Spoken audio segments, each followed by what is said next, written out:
Before you watch the video, subscribe it, click on the bell icon for more notifications. Hi everybody, welcome to AGAA-MATH. This is Rakesh. Today we are going to learn about the nature of the roots of the quadratic equation.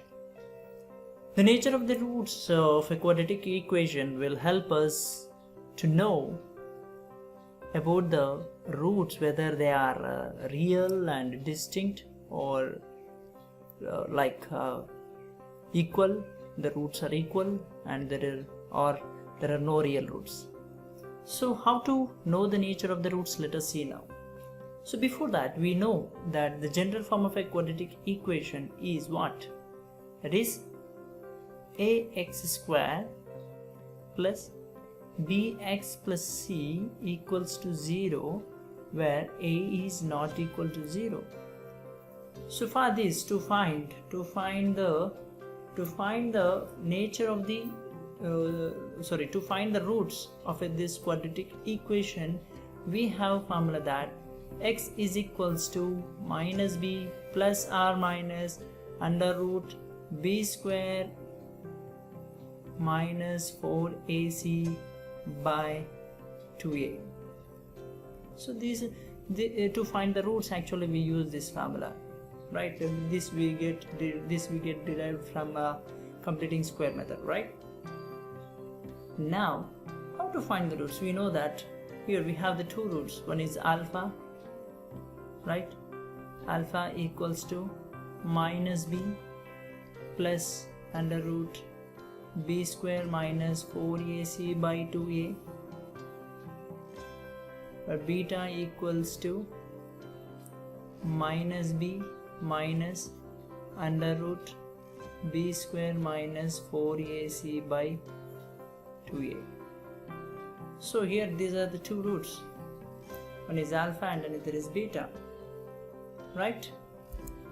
And here b square minus 4ac is nothing but discriminant. Remember, b square minus 4ac is what? It is also called as discriminant.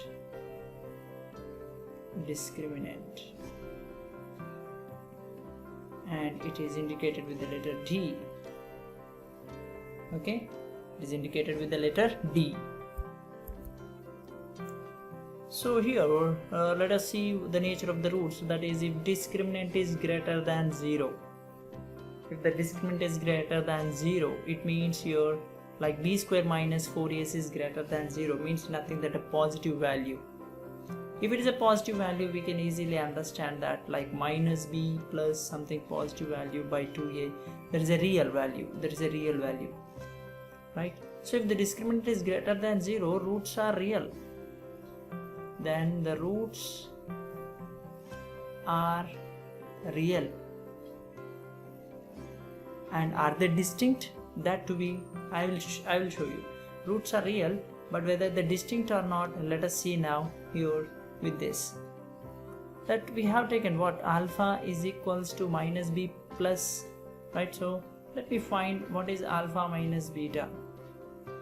Because so alpha minus beta means here alpha is nothing but minus b plus under root d by 2a minus b minus under root d by 2a, right?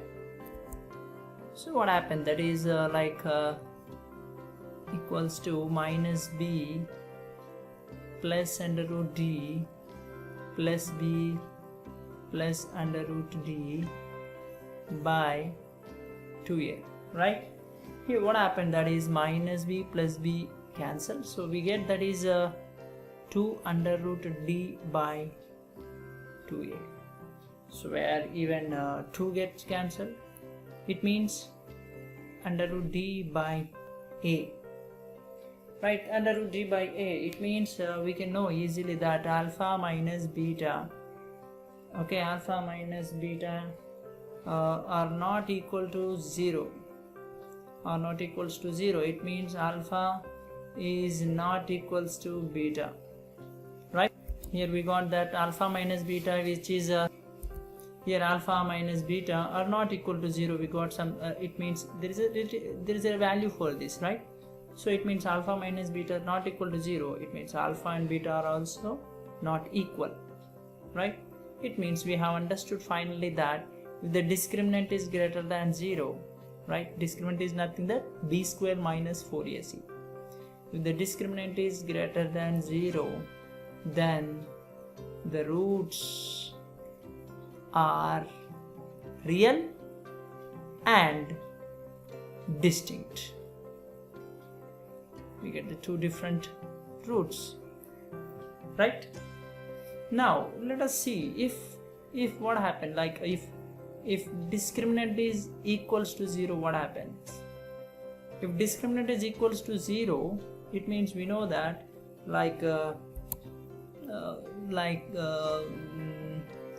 alpha is equals to minus b plus 0 by 2a, where beta equals to minus b minus under root 0 by 2a. So if you simplify this more, like alpha equals to minus b by 2a, or beta equals to say minus b by 2a. So here we understand that if discriminant is equals to 0, we got that both the roots are equal. Both the roots are equal. So here with this we have understood that if the discriminant is equals to 0, then the roots are real and equal. The roots are real and equal, right? Then what if the discriminant is less than 0, right? If the discriminant, that is d is less than 0, then what about the roots, right? So we know that we know alpha is equals to minus b plus under root d by 2a, and beta equals to minus b minus under root d by 2a, right? So if the discriminant is less than 0, it means here the discriminant is negative. Less than 0 is nothing that negative, right? So that you can imagine here d is maybe minus 1 or minus 2 something. So these are not the real values, right? These are not the real values.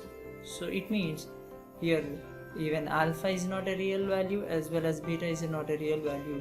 That means if the discriminant is less than 0, then there is no real roots.